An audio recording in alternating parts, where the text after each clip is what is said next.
Welcome to the Fabulous 413. I'm Monte Belmonte. And I'm Khalees Smith. Coming up, Andre Strongbearheart Gaines Jr. on the confluence of traditional indigenous Eastern woodland social songs and modern spoken word poetry as part of the Smithsonian Crossroads program coming to the Shea in Great Falls Sunday. And local hero musician Kimaya Diggs performing live in studio from her album out today and as a preview of her show tomorrow at the Drake. But first, drinking. Khalees and I have once again entered what we are calling the Wine Thunderdome. We don't need another Pinot Grigio Chardonnay. Oh, all we want is wine beyond the Thunderdome. Very off-key and a thing that we made. You sang so great. You should have heard my scratch tracks. Maybe they still exist. Click, click, click.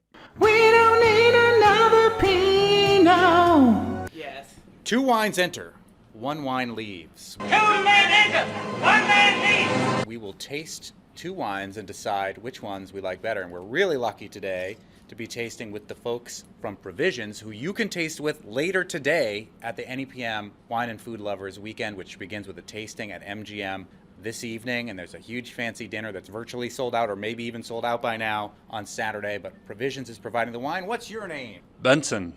And your name? Bruce. And you two are 2 of the folks behind Provisions, and we're in your new store in East Longmeadow. Very much the 2. The 2? Or, I mean, it's a team, right? It's a team. It's yeah. a team effort.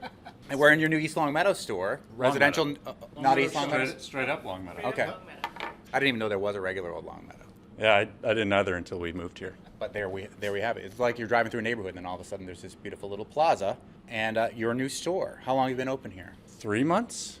4 months? Since December. Before we get into what we're going to drink today, tell us a little bit about what wines the listeners can experience if they come to the wine tasting at MGM to support New England Public Media tonight and over the weekend. Well, there's going to be a ton of wine, so you can basically choose your own journey. Yeah, there's going to be, I think, over 200 different wines to pick from there. But today, we're choosing a couple to highlight Old World versus New World. Same grape, very different styles, and different names. So what are we going to drink today? La Syrah, which is a Northern Rhone 100% Syrah. And then we have Wits End, which is a Shiraz from Barossa Valley in Australia. When we're talking about the Syrah, we're talking about France. We're talking about France, which is where it originated, but actually I would say that Shiraz, actually, which is another name for Syrah, put the grape more on the map. You bet Shiraz it did. I use that joke a lot on the river, but not here yet, so you're welcome. Because Australia, known for the same grape essentially, pronounced differently, and manifests itself very differently. Yeah, they are 2 completely different expressions that really showcase terroir and the place that they come from. Terroir is placiness. It's part of what we're trying to do with this radio show, the Fabulous 413. It's Radio Terroir. Putting it on the map. All right, so which one are we going to start with there? Let's start with the Old World. So we'll start with La Syrah from the Rhone. Again, the Rhone in France. Grenache, Syrah, Mourvedre, the 3 famous grapes of the Rhone. The Northern Rhone is more Syrah heavy than the Southern Rhone by and large, which is more Grenache heavy, right? Correct. And Mourvedre is kind of the tertiary grape of that whole place. It's the mixing grape. Right. Although it's fun to try 100% Mourvedre whenever you get a chance It to. is. Yeah. I like it because I'm a weirdo. Although we're all weirdos, and all that stuff is what makes wine fun. Anything in particular you are excited about tasting at the Wine and Food Lovers thing, or tables not to miss? Oh, man. I mean, there's so many, but there's some really cool Georgian wines that are going to be there for people that aren't familiar with the country of Georgia and the wines that come out of there. Is it like peach wine? Oh, the country of Georgia, I see. They do have some orangey flavors. Uh-huh. Get your wines now before they get invaded. I know, right? Am I allowed to say that on any Yeah, you can fight. You can fight Vladimir Putin by drinking the wines of Moldova and Georgian wines. Actually, there is going to be a Moldovan wine there that is supporting Ukraine, so you could taste that one as well. Mm-hmm. It's the least I could do. All right, so we're drinking this Syrah, Vin de France from the Rhone. Syrah's main tasting note to me can oftentimes be a little bit peppery, and this has definitely got that going on. Yeah, peppery. It can often have some like meaty qualities, whether it's smoked meat to bacon. Bacon. Yeah. And also like an iron kind of thing too. Yeah, so that's what like that minerality to on the finish. Yeah. Yeah. So if you're a vegetarian and you miss it, Yeah, this is try a good way to go. Syrah. from the Rhone, and you won't even feel guilty. And oftentimes it has that very like dark berry fruit. Sweet berry wine. That like blackberry, brambly, very powerful, ripe flavors. I admit that my palate favors usually European wines over some of the warmer climate wines, including wines from these here United States. So I think it's going to be hard pressed for me to be. Uphill battle. I am on the opposite end of this, where I prefer Southern Hemisphere for the most part, and then Spain. So, All right. like, Interesting. that's me. What do you think of this one so far? I love it. I think this is great. How much is this one? $16.99. It's a steal. Perfect. Great, affordable, La Syrah, easy, not a very non-French looking label. Very much presents like Syrah. I think it's very typical, which is one of the things I love about this wine is you're getting exactly what it says on the bottle. It's the Syrah. It's like La Rosalia. La Rosalía. She's the Rosalia. There's no other Rosalias. Different glasses? Sure, fancy. Somebody, I'm not doing the dishes. So one of the interesting flip sides here is not only did Australia have a bigger impact on making Shiraz/Syrah important in the United States, but La Syrah is a first-generation winemaker versus the one from the New World, which is actually a sixth-generation winemaker. So they've actually been doing this a lot longer. Which is interesting because, again, there's generations world, upon old generations world. Yeah. of people who've been making wine in France and other places in Europe. And when you think of wine in Australia, it feels like it's a much newer thing, which in some ways it is, but not in this example. Oh, the nose on this is really lovely. And this is much more typical of Australia, where you're getting a little bit more of the herbal, a little bit more of that like rosemary or like those sort of Eucalyptus. Yep. A lot of times, they'll have eucalyptus because koalas eat it. They put it right in their little pouch. We learned about those last week. They're made of guts. Are they really? Koalas have pouches. They don't put wine in their pouches, Oh. but they're bags of guts. We learned from the people at Tumble Science Podcast. But eucalyptus. They put eucalyptus in there? I don't know. Wouldn't you? Maybe. Save Yeah, a snack maybe. for later. I prefer to put wine in there. Yeah, right. A wine pouch. We stopped them all for check for shoplifting. What do you got in that pouch, koala? That's somebody coming in to Provisions Longmeadow, where we're tasting with Benson and That was Bruce. a good sign. Yeah, Provisions are the folks bringing us the wine for the Wine and Food Lovers Weekend, which the tasting is tonight at MGM. Still tickets available, and the dinner almost sold out, if not sold out. But come by, should be great. So yeah, this is a much different expression of the same grape from a much different place. Did we say more extracted fruit? Warmer climate, so you're getting a lot more ripeness here, and you really get that. There's almost more of a baked fruit quality to it. Definitely. Because of the popularity of Australian Shiraz, sometimes they can be ham-fisted in the ways that they're presented to try to appeal to a certain palate. Agreed. But this one feels really elegant. Yeah. No, this one's really like, I hate using this word because I don't actually like it, but supple. I love that word. Supple. It does have an elegance, though, which is something that a lot of the bigger production Shiraz coming out of Australia is over-extracted, overdone. And this one, for about the same price point, is really pretty. How much is this one? The Wits End Luna? $16.99. Again, both So of them, it's- yeah. same price. This is a tougher decision with this Wine Thunderdome than I thought I was going to have. I thought for sure I was going to be like, no question, France. Yeah. France! Did you see that from Saturday Night Live? No. Why don't you remind everybody what country you're representing? Albania! Canada! Denmark! Belgique! Israel! Barbados! Okay, It was you a can mis- show it to me later. Yes, Okay, it's just so funny. Send me a link. I agree. This is way closer than the last battle. The last battle was real clear. Yeah. This one, they do very similar. I mean, like, it's the same grape, so they're going to do similar things, but, like, how they do them similarly is that I don't know what to pick. I don't either. I know that day drinking is frowned upon, but I'm going to have to go do this at the wine tasting later anyway. So pre-gaming, I might have to go back to the French one and go back side to side here. I just did that, and it really highlights the difference between the two. Yes. The French one suddenly feels a lot lighter. And I'm getting more tobacco on the nose of the French one all of a sudden, which wasn't there at first. And that's one of the sneaky things about Syrah is that it really evolves as it opens up. You know, they tend to really go from one place to another as they open up and evolve. I actually tend to like Syrah on day 2 if I can ever get a bottle to last that long. Yeah. But never day 3. Never day People, 3. I don't know that. Don't keep it longer than that. Unless you have a Coravin, which you don't know what that is, you don't have one. If you're making red wine vinegar on your own, Yeah. Easy to do. Just Just leave it open. feed it. Keep it in your fridge with feed a your batch. cork in it like my Nana did for her white Zinfandel. Oh, That's how I know God. when a wine at a restaurant has been open too long, because it tastes like Nana's fridge. Oh, friends don't let friends. Yeah, right. Yeah, bring a friend over to help you finish the bottle. What changed for you in the French one, the second pass? Just noticing some barnyard on the Australian. A little bit of element of barnyard. More funk. We remember what barnyard means, NEPM listeners. I told you last week, I don't have to say it every week, but I was pleased to see that the New York Sunday Times had poop in a headline and also referred to fine art abbreviated as fart the whole time. And I was like, if the New York Times can do it, I can do it on NEPM. And there is my Instagram.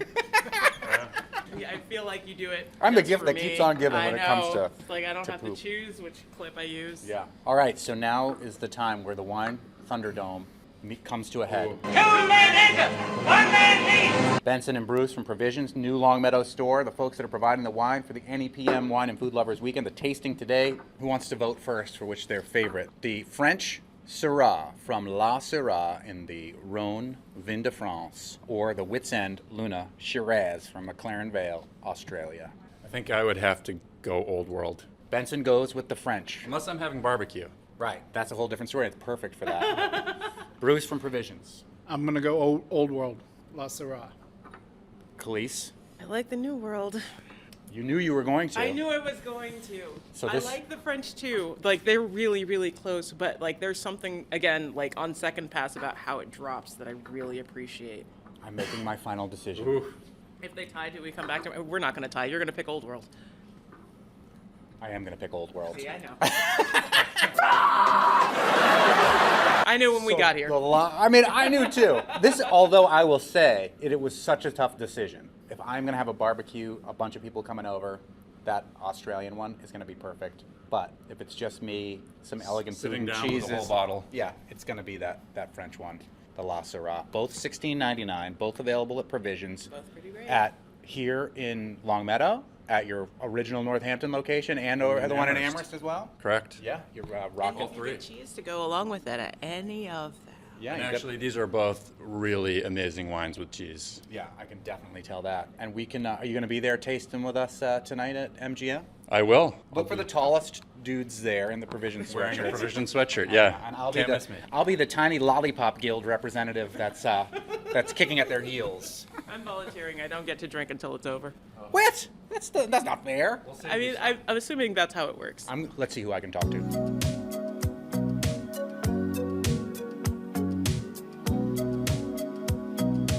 NEPM loves it when we let you know that Provisions is an underwriter of NEPM, but that's not why we talked with them. We tasted with them because they let Khalees and me taste wine for free at their store. Coming up, Andre Strongbearheart Gaines Jr. on the confluence of traditional indigenous Eastern woodland social songs and modern spoken word poetry, coming to Great Falls this weekend at the Shea as part of the Smithsonian Crossroads program. That's so much to say. And local hero musician Kimaya Diggs performing live in the studio from her album Quincy, out today. Or is it Quincy? That's what I want to ask her. Out Quincy. today as a preview of her show tomorrow at the Drake. You're listening to the Fabulous 413. Mm-hmm.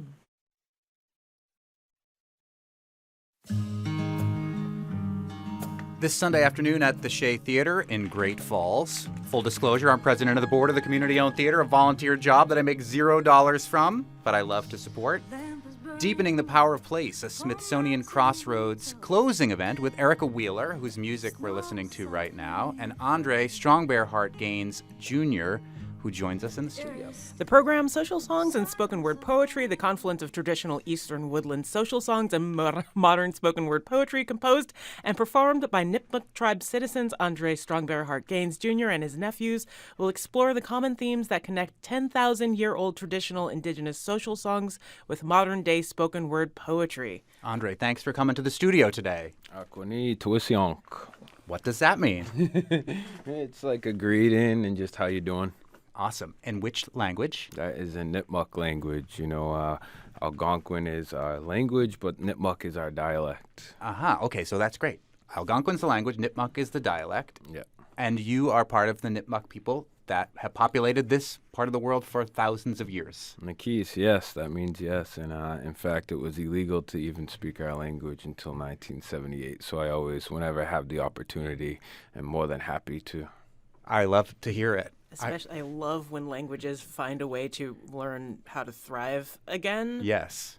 Yeah. And we'll be speaking next week with someone who will be talking about the importance of bringing Nipmuc languages and other languages into the what we call English vernacular. And that is sort of what you'll be talking about, social songs, which I don't know if people know about, and spoken word poetry, which some people know about. What is a social song? What a social song is it's these songs that our Eastern Woodland communities have kept for thousands of years. And what it basically, each song has a dance that represents a particular meaning. And so when we share these things in each other's communities, it's a time for us to step into each other's communities. The reasons that we stayed here alive for so many thousands of years is because we relied on each other, into each other. And, we step into each other's communities and we would have these socials. Nowadays we call them powwows, these gatherings, but quite honestly, we still have socials, and it was a way for us to come together and remember traditional values and beliefs and a way for us to just come together. So where does that meet up with what would be considered maybe modern-day spoken word poetry? Yeah, it's a little deeper than that, and I'm more than happy to be able to share with folks this weekend. And basically, we're going to be opening up in a way of, a social song, because what it does is it brings all of our heartbeats into the same wavelength. That drum holds that heartbeat. And so it's really important that while we're sharing these songs, we all have a heartbeat if we're able to sit and listen to each other. So it gets us all on the same plane to understand who we are. And so the way that it correlates and ties together to my spoken word is it basically allows you to be able to take a view in the way that we perceive society in the ways that it is today. And it's difficult. It's difficult for Native Americans and for Nipmuc, myself. That means freshwater people. And so, in fact, I'm sitting here drinking this fresh water right here. Tell us what you're drinking. It's maple season, so there's no reason we wouldn't be drinking fresh maple water out of those trees, you because these trees, they have gifts to give. And when we take the time and reciprocate that, and they offer it and we offer in a good way, it's a little different than your normal sugar shack, that, has these IVs all the way up and down these trees and just take. We have a different way that we offered the trees and they offered back. So. And I've been lucky enough to see you before and participate in some of these socials and these spoken word and these dances, and you literally give gifts back to the trees that you're taking from. Can you talk a little bit about that as part of the tradition? Yeah, we have some old ways that we would offer to these trees, but I think more or less instead of getting into that, quite honestly, people in a whole can just spend time with these trees and they take so much from these trees. The least that they could do is at least plant another tree, maybe take a year out from gathering the sap, maybe to spend some time and consider, does it make more sense for profit for these trees, or should we let the trees have what they need right now? The only reason that we're alive here is because these trees are alive, and so to just take from them until they die, then that makes no sense. And our people never saw in that way, We're speaking with Andre Strongbearheart Gaines, Jr., who will be at the Shea Theater in Great Falls this Sunday between 3 and 5.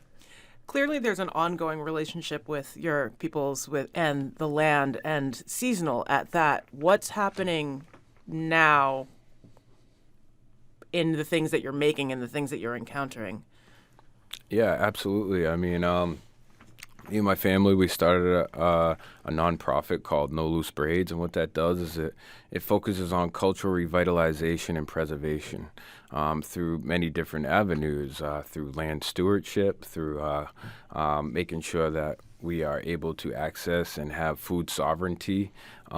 Even when it comes to making these drums that I was just speaking about, we're in the forest and we're gathering particular trees, and one of the things that is important for us, as in what we do as cultural stewards, we step into these forests and we fight, especially for our cedar swamps. When we have DCR state regulations, they create this bureaucracy, these rules and regulations in which they say that they're conserving these swamps, and quite honestly, these swamps are dying. This past year, I scouted out 6 in Nipmuc territory, and only 2 were even healthy enough for us to harvest poles to be able to build our traditional homes. And if we're not able to harvest these things, and if they're still gatekeeping, that's still forced assimilation in 2023. We're speaking with Andre Strongbearheart Gaines Jr., who will be speaking at the Shea this Sunday, and you're a member of the Nipmuc community. Tell us about how many people identify as Nipmuc today, and where they congregate, where they live. Yeah, our territory stretches from Natick. In between that place is Mugunkaquag, which they call Framingham, into Grafton, which we called Hassanamisset. And then it goes down into North Connecticut and Rhode Island, which is Wabaquasit territory, and all the way up into Springfield. And, our families out there. And quite honestly, if you move to towards the west of that, it's the Pecumtuck, Nipmuc, and Nonotuck. But, after time and after, these late wars that had happened in 1675, a lot of these tribes have really either been forcefully removed or relocated, and quite honestly, there's a tribe that is waiting to even come back. Even they came down into Vermont State University, the Odanak, and we're looking forward to spending more time with these folks and creating space for them to come home and to healthy places and placements, That gets back into the social aspect that you were talking about earlier, just kind of like joining and meeting and reconnecting. And the Great Falls, which have been called Turner's Falls, and for people who have not studied the history of that name and why it is extraordinarily problematic, we don't need to get into that necessarily right now, but we will on this show for sure. What historically happened at those falls, it was sort of a gathering place for different tribes, right? Yeah, absolutely. And in fact, it was from, the Wabanaki, the Nipmuc, and folks all the way down from Narragansett would come up and share in these ways. Like I said, as these social songs that we sing, we would have stepped into each other's communities and we would have shared, different fish songs and corn songs and harvest songs. And we knew that that was the way that we survived here, because nowadays anybody can pick up a watermelon in the middle of the winter, which is really awkward in the ways that we see that we needed health and the way that we ate food here. Food was medicine. And so it's really important when a particular harvest or a particular migration was about to happen with animals that we stepped into each other's communities and fished and hunted and shared in that way. That's how we stayed alive for thousands of years, So No Loose Braids is one extra project of yours, but can we talk about Okateu? Absolutely. Another project of yours? So Okateu Cultural Center, it's the only Native American social center in Western Mass. And quite honestly, I became an artist in residence for them some time ago, the first, and then after that, played a bigger part with them and have now become a resident cultural educator and basically bringing some of the youth to be able to learn a lot of these traditional practices, these traditional values in which us and our family live every day. Tell me about how younger people are responding to that. Is this a first opportunity for them to learn? Is it just kids of indigenous backgrounds? That was literally going to Oh, be no, my question. it's definitely kids, adults. There's workshops that welcome all, But quite honestly, if what we're doing and we don't have any youth involved in that, then it's meaningless for the jobs we're doing. In fact, the work that I do, this isn't a take your kids to work day type job. This is every day there should be youth around you so that, these things can continue for the next 7 generations. I love it. And you were talking before about the history in the Great Falls and the different tribes coming together and walking into each other's communities and learning each other's songs and dances and eating each other's foods.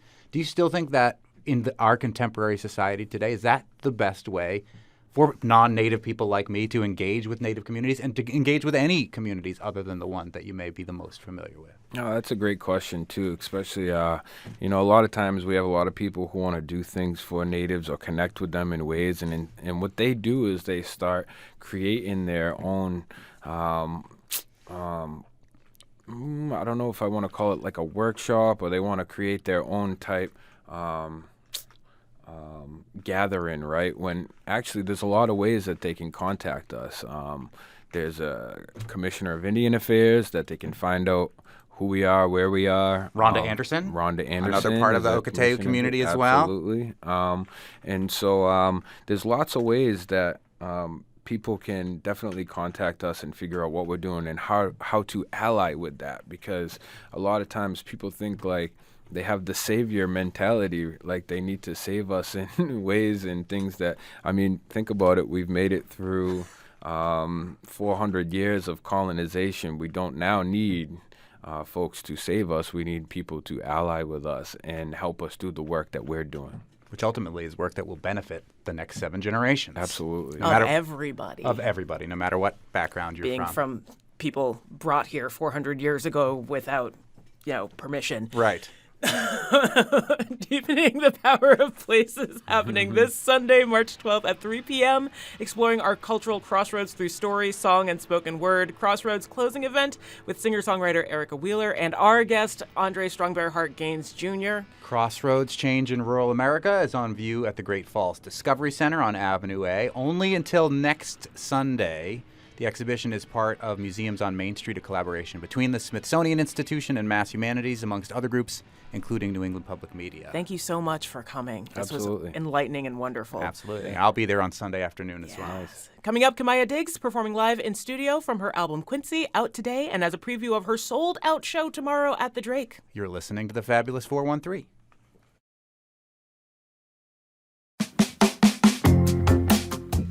Welcome back to the Fabulous 413. Western Mass's own Kimaya Diggs has a sold-out show at the Drake in Amherst tomorrow night to celebrate her brand new album, Quincy, which is out today.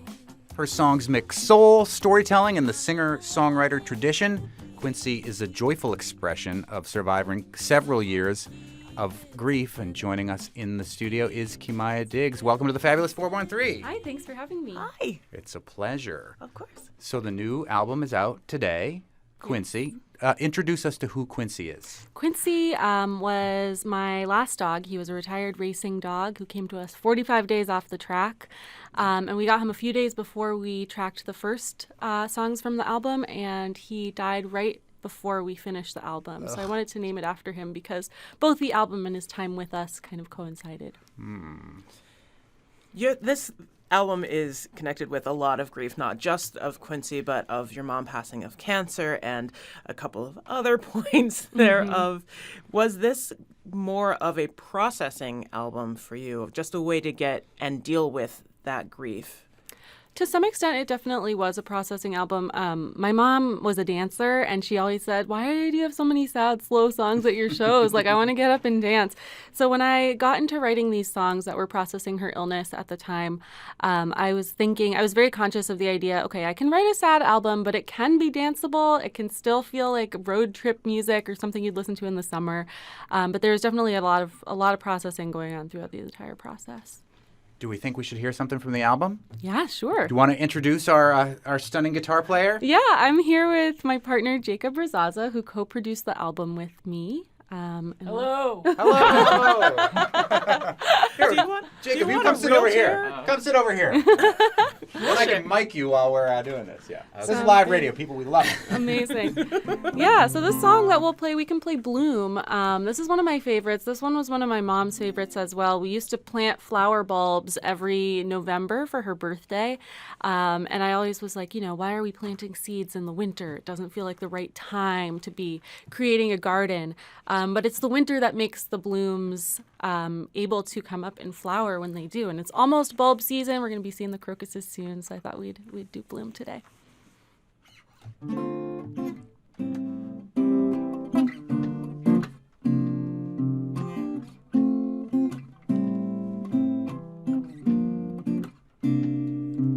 Tall as grass, narrow as a tree, this has always been a part of me. Blue as summer sky, doesn't take a lot to get a girl like me to cry. I've been under stress, and I have found that folding in has been what feels the best. Bound up at the root, tired of telling lies when I can't bear to tell the truth. I've been waiting to bloom. I've been waiting to bloom. Oh, I've been waiting to bloom.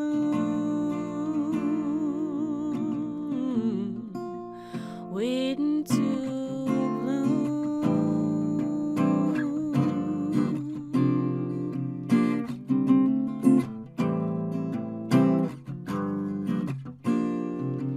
I went underground. I was sure I'd be found,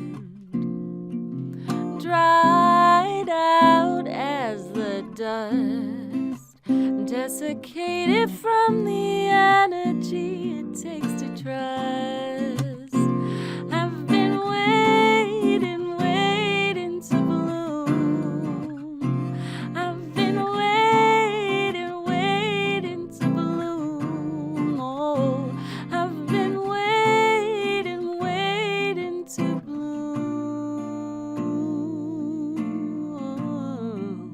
Waiting to bloom.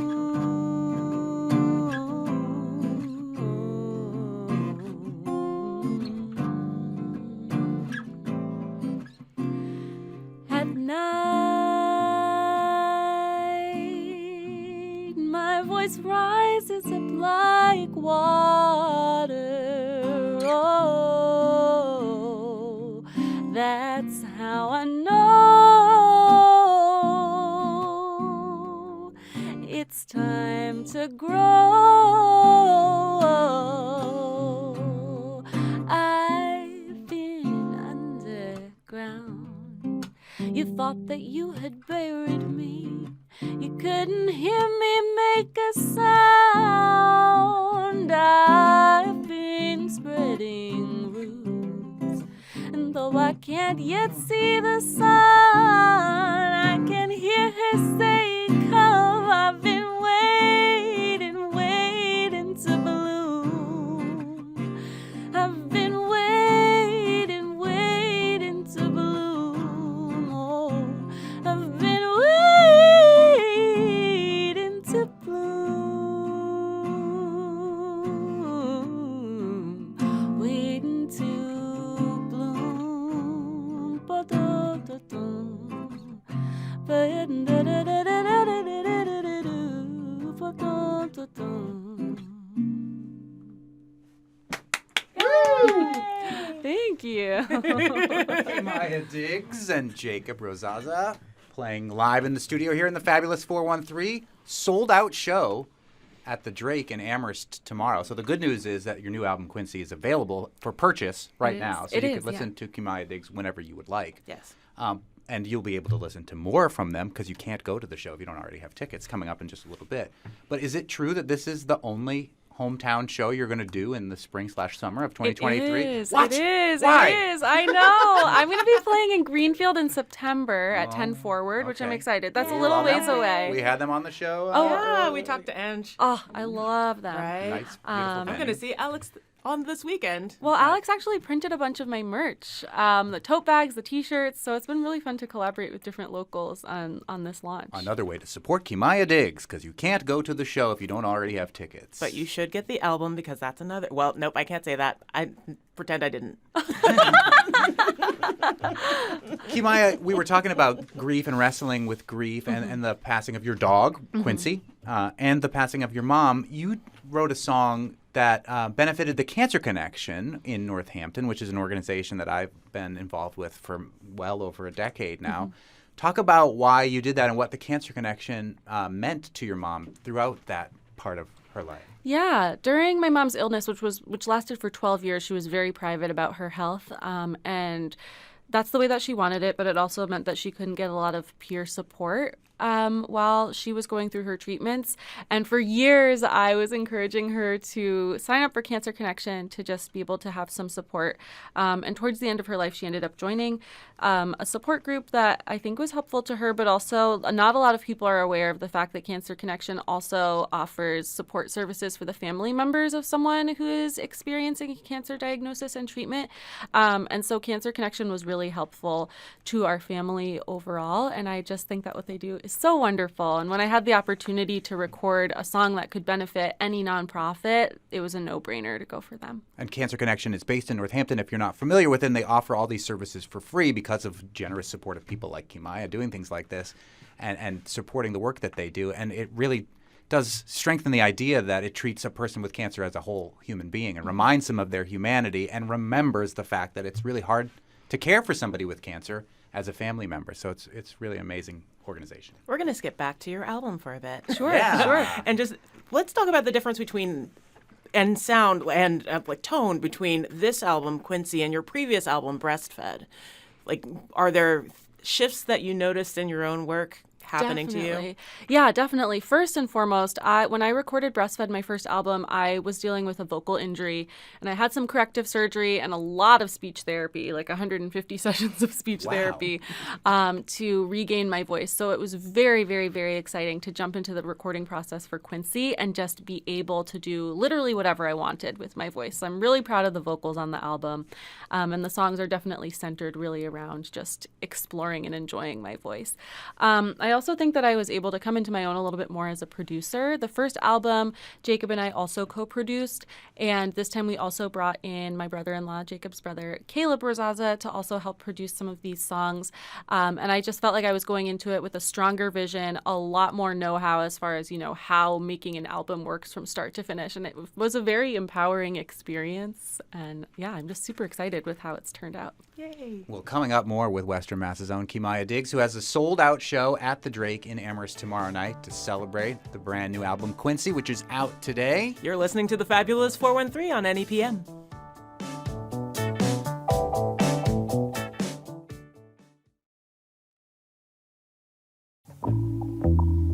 Welcome back to The Fabulous 413. We're joined live in studio by Western Mass's own Kimaya Diggs, who has a sold-out show at the Drake in Amherst. Congratulations. Thank you. Tomorrow night to celebrate her brand new album, Quincy, out today.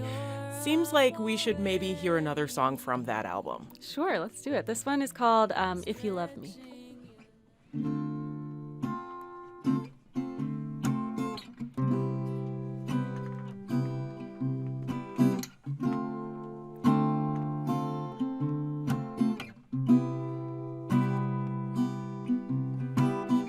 I look for signs in the mirror. I look for signs on the wind. I couldn't be any clearer. I get what I want in the end. If you love me, let me go. If you love me, let me go. If you love me, let me go. If you love me, love me. I should set myself in motion. I know better than to try. Put on my shea butter lotion, settle down to cry. Oh, if you love me, let me go. If you love me, let me go. Oh, if you love me, let me go. If you love me, love me. Go to the woods, take a moment alone.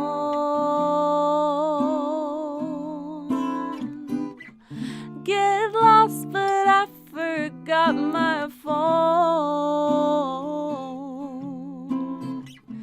Tell time from the shadows in the grass, this too shall pass. Will I be here when it's done?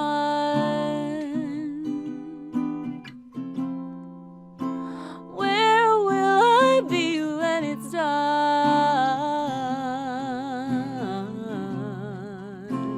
Oh, if you love me, let me go. If you love me, let me go. Oh, if you love me, let me go. If you love me, love me. If you love me, let me go. If you love me, let me go. If you love me, let me go. If you love me, love me. I love Thank that you. one. Thanks so much. I listen to it in my car. It's really hard to sit in the studio and not harmonize in the way that I do when I drive. I would have welcomed it. Yeah, no one needs that. We know you're a good singer, Khalid. That's true. It was It's not true. if I decided to harmonize that it could become a big problem. And I don't even have a vocal injury to blame it on. But you were talking about that vocal injury, and you studied opera. Is that And you sang a cappella. Acapellas represent. Yes, cool. college acapella forever. Nice. So, is that related? Is that what caused the vocal injury? Was it the study of opera, or It wasn't. I mean, that didn't help. I had the injury for about 6 years, and I wasn't really aware of it for a little while. It got worse and worse. Definitely studying opera. I tired out my voice quite a bit, but it also gave me a lot of really strong technique. So when I was going through speech therapy before and after the surgery, I had a lot of language and a lot of strength around my vocal apparatus so that I was able to recover fairly quickly. But yeah, towards the end, right before I had my surgery, I could speak for like 20 minutes a day, absolute maximum. Yeah. I'm sure there are people that listen to this show that wish that was true about me too. You've done a couple of series on Black music history, which I appreciate as someone who also appreciates Black music history. What was important about that to bring to wider audience? And are you going to continue doing that? Did you say wider or whiter? Why? And does it really matter? Same diff. Monte, Belmonte. Yeah. Well, so I'm kind of on pause with those series for now just because I'm taking a little break from the teaching world. But I did feel really compelled to make these series on Black music history because there are the greats that we know about, right? Nina Simone, Prince, Stevie Wonders of the world. But there are also people who were lesser known largely because they weren't as palatable to a white audience. Somebody like Billy Paul, who was exploring Black masculinity and interrogating what it means to be a Black man in America in a way that was a little bit too radical at the time and people weren't really ready to receive, or people like No Name who are going outside of music to literature. Yeah, I just admire everything that she's doing and how she really sticks to her convictions and what she believes in. So I did these Black music history series to show that these lesser known artists' influence does have an impact today, but we're not saying their names. We're not acknowledging their existence, and I wanted to bring them to a wider audience. Where can people find those if they have not heard them? They're on YouTube. If you go to couchmusic.live, I think you can find them there too. There's a 4-part series that I did maybe last year, I think. No, 2 years ago. 4-part series that I did. And each one, it goes from protest music through the 60s into a little bit of Afrofuturism. So We're speaking with Kimaya Diggs, whose new album is out today, Quincy. She has a sold-out show at the Drake in Amherst tomorrow night to celebrate. You're not doing any other shows until September in our area. Is it you'll be playing elsewhere in the country? I will, yeah. I have a slew of shows between now and September. I'm doing an album release party in Cambridge at Club Passim in April Legendary. 12th. So if you're willing to make the drive and you couldn't get tickets for the show at the Drake, come to Cambridge in April. And are you still a speechwriter?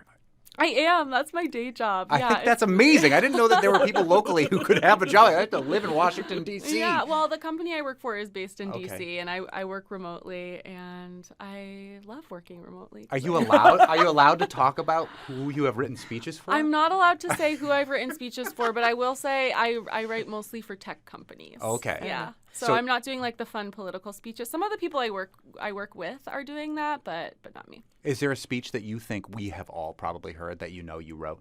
Yes, definitely. And you're not allowed to tell us what it I can't is? tell you. Dang it! That's awesome. I can't wait till the show's over to ask to see if we can find out then. So we should talk about your growing collection of Jakes. Yeah. Yes. Yeah. You have two Jakes, and we weren't sure exactly which one was going to show up. There's three three Jakes. Jakes. Three Yeah, Jakes. three Jakes. And more every day, it seems. Yeah, I've got Jacob Razaza, my partner who plays bass in my band and co-produced. And he's here. Jake Manzi, who I've been singing with for a long time, will be in the show on Saturday. He has his own music, and he's an incredible musician, and just singing with him is one of my favorite things to do. And Jake Edwards will be on drums. And if there are any Jakes out there listening and you want to join the band, please reach out. I love it. Kimaya There's always Diggs space and for the one Jakes more. is Yeah. kind of a cool band name. I know. I believe joked- I've pitched that to you at least once. So the first time I played Green River Fest, I joked on stage because the only person in the band besides Jake's was Caleb, and I said, if anyone out there can play guitar and is named Jake, I will fire Caleb. And most people laughed, and this one woman right in the front said, "Oh, that's not nice," and then turned around and walked away. And I was like, "Oh, okay." Saturday morning, we're not all awake yet. It's okay. Many of the Jakes mentioned have to do with Lux Deluxe, who's kind of another great local band that plays incredible shows and are essentially the backing band for this album, right? Yeah. And I recorded a lot of it at their studio. And I really credit them. First of all, they're my favorite band. I felt that way before I was married to one of them. Let the record Now show. you're legally bound to have them as Yes, your now I'm favorite band. legally bound to have them as my favorite band. So much so that you made them your band. Exactly. Right. Yeah. But I really do credit them for teaching me so much of what I know about production. And I also just appreciate that, being in the Valley, being a musician of color, being a woman musician, there is not a lot of welcoming energy typically coming from these spaces of cis white men and their studios. And I just Sorry about that. appreciated Girl, preach. Yeah. So I just really appreciated these guys have taken the time to mentor me, taken the time to share their resources with me, and really helped make the album what it is now. I think it's exciting, too, that Matali Banda is part of the show tomorrow. For those who aren't familiar with Matali Banda, can you tell us a little bit about him in the minute we have left? Oh, my goodness. He is absolutely incredible. If you haven't heard of him, please look up his music. He has the most stunning voice. He is such an incredible sax player. He's going to be guesting on one of the songs in our set, and we practiced it the other day, and then the solo section ended, and I was like, what happens now? And everyone was like, oh, you sing now. And I was like, no, Matali, play saxophone more. So he's amazing. Also, if you're in the crowd watching Matali Banda, his family comes to a lot of those shows, and they are the most excited people in the crowd. It is wonderful to watch their I support. can't wait. I can't wait. He's another local hero as well. Kimaya Diggs, sold-out show at the Drake in Amherst tomorrow. Thank you to Jacob Razaza, who's here as well and will be part of that show. We're excited to see you, and we hope you come back in September when you're going to come on come to 10 Forward. Yeah, I'd love to. Thanks so much for having me. Of course. The new album, Quincy, is out today. Monday, in the fabulous 413, Lieutenant Governor Kim Driscoll on the Healy-Driscoll administration announcement of the new position, Director of Rural Affairs, and what that will mean for Western Mass. Monday is also the 3rd anniversary of the last normal day. We'll talk with UMass virologist Dr. Mandy Muller about where we stand with COVID 3 years on. And we'll talk with Hampshire College astronomer Dr. Salman Hamid about daylight savings time on the moon. Thanks to our director, Tony Dunn, who just gets to be himself today. Yeah, and move some chairs around for us and helping us make this craziness happen live, like building a plane in the air, as well as Betsy Cordes, our engineer who makes it all happen as well. Our technical team is Kara Foster, Bart Rankin, and Punk Rock Dubé. Musical thanks to Spouse, Happy Valley Guitar Orchestra, Susan Werner, the Medicine Singers, and Kimaya Diggs and Jacob Rosasa. I'm Khalees Smith. And I'm Monte Belmonte. See you Monday on the Fabulous 413.